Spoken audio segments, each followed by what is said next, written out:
Hello there, very good afternoon to you and welcome to Lunchtime News. I'm Stephanie Lazarus. Before we head into the news in detail, here's a look at what's coming up. Island-wide celebrations as the Government the 100-day initiative completes day 100. Fire erupts inside a building in Bumblebee. Death of a Sri Lankan woman employed as a domestic in Kuwait raises suspicion. 3 Indian fishermen arrested in the seas of Silava to the Avipur on charges of possessing heroin.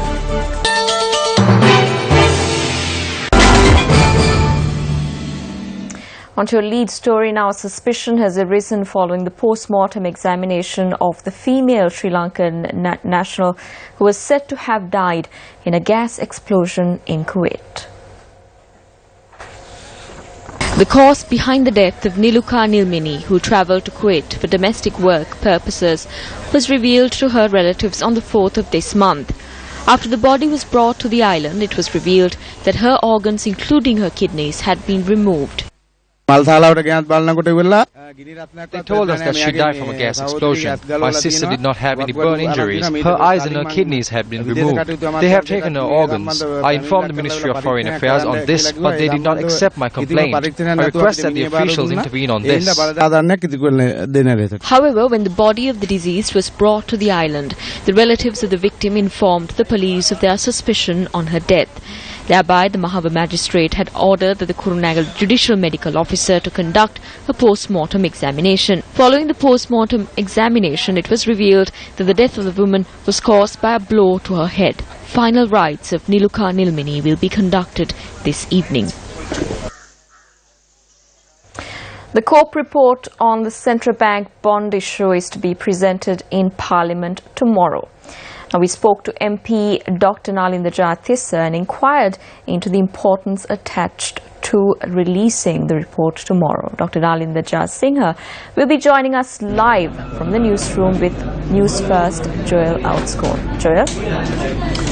Thank you very much, Steffi. A very good afternoon to all of you. Well, we are going to talk about a topic which has come under much controversy and much debate over the past few days, because this topic matters to everyone. To speak on this, we have with us today JVP MP and member of COPE, Dr. Nalinda Jayatissa. Doctor, a very good afternoon and thank you very much for joining us on Lunchtime News.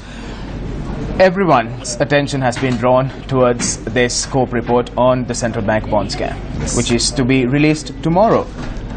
I would like to ask you, what are the implications if, in case, this report is not released tomorrow?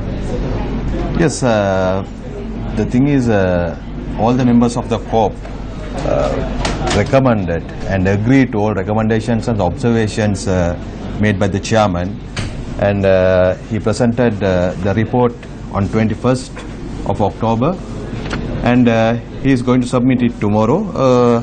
Then it recommended some of the legal actions against, especially to former central bank governor and the accused officers. So we will see, and we are following all steps.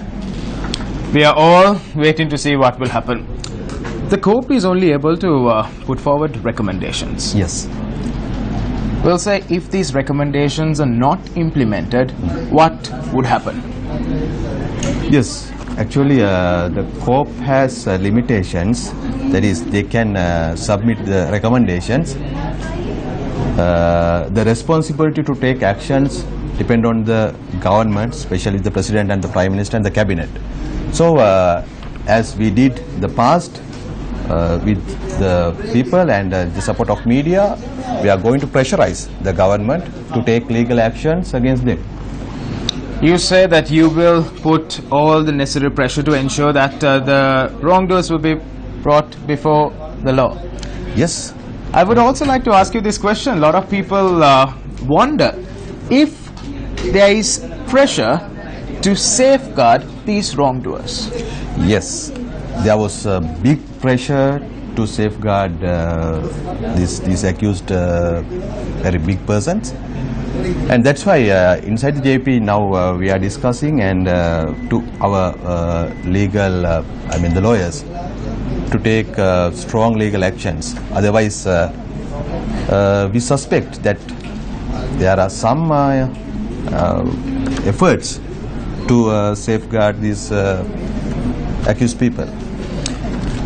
People watching us, our loyal listeners, our loyal viewers must be wanting some sigh of release. We also as a media institution have always been pressurizing, digging deep into this and making to ensure that this will be released and that necessary procedure will be followed. If there's something that you would like to tell our audience right now on this report, what would that be? Yes, don't release the pressure you made on this issue. You have the power, and we can win this battle. Please be with us, and we will win the battle against the corruption and these robberies. That is the assurance Dr. Nalindra Jathis gives to all of us. Do not release your pressure, hold it on. So let's wait and see what happens tomorrow. Yes. Yes? Thank you very much. You. All the very best. Back to the studio. Thank you. JVP MP Dr. Nalindra Jathis speaking to us live from our newsroom about the COPE report that is scheduled to be presented in Parliament tomorrow. Moving on with more local news. Speaking in Parliament, Prime Minister Ranil Wickremesinghe had said that Sri Lanka will receive the GSP Plus concession in the first quarter of next year.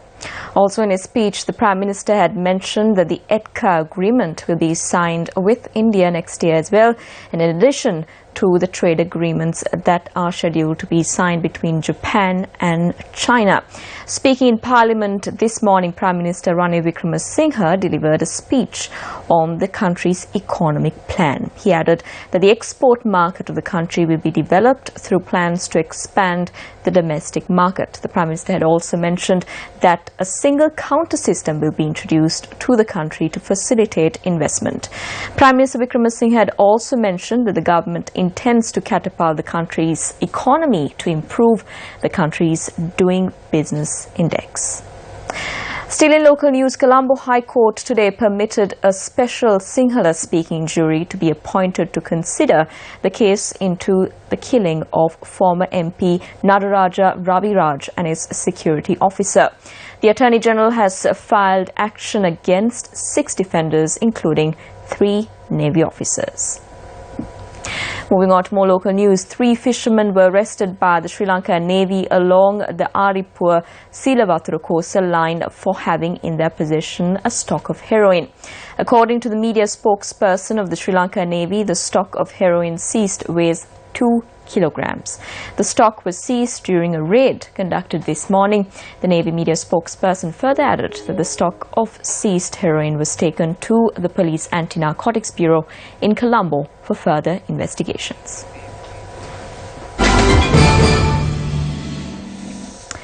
Today marks the 100th day of Newsfirst Government the 100-Day Initiative.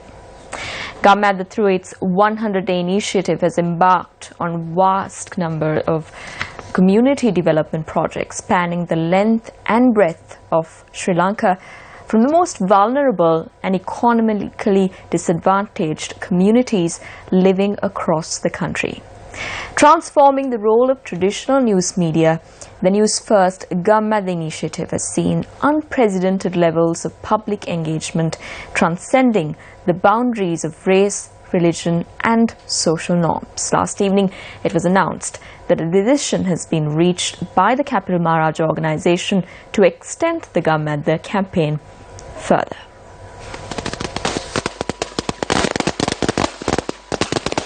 The dreams of the people of the Damanaya village in Dambulla of a better road came true, and the people of Ruanpura received clean drinking water through the Government the 100-day initiative.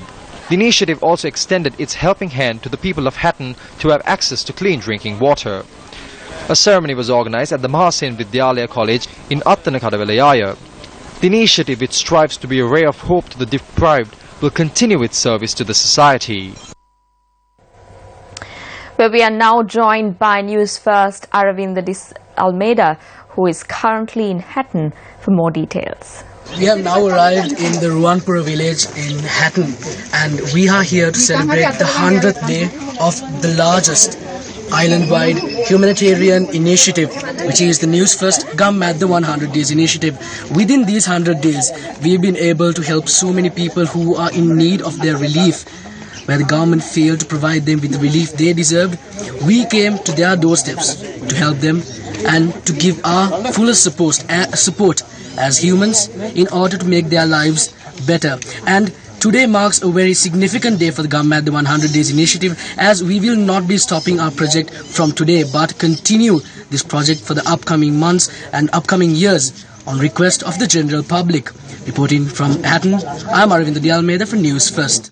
The Institute of Town Planners Sri Lanka presents the Young Planners Forum Video Documentary Competition 2016, Envisioning a Better Tomorrow, on the 8th of November. Electronic media sponsor, News First. Lunchtime news on TV1. Still in local news, court ordered today that the 11 suspects arrested in connection with the 4 killings in the Matakuli area be questioned on detention orders until the 31st of this month. The order was issued when the suspects were produced by the Colombo Crimes Division today. This was before the Colombo Additional Magistrate Chanda Kalansurya.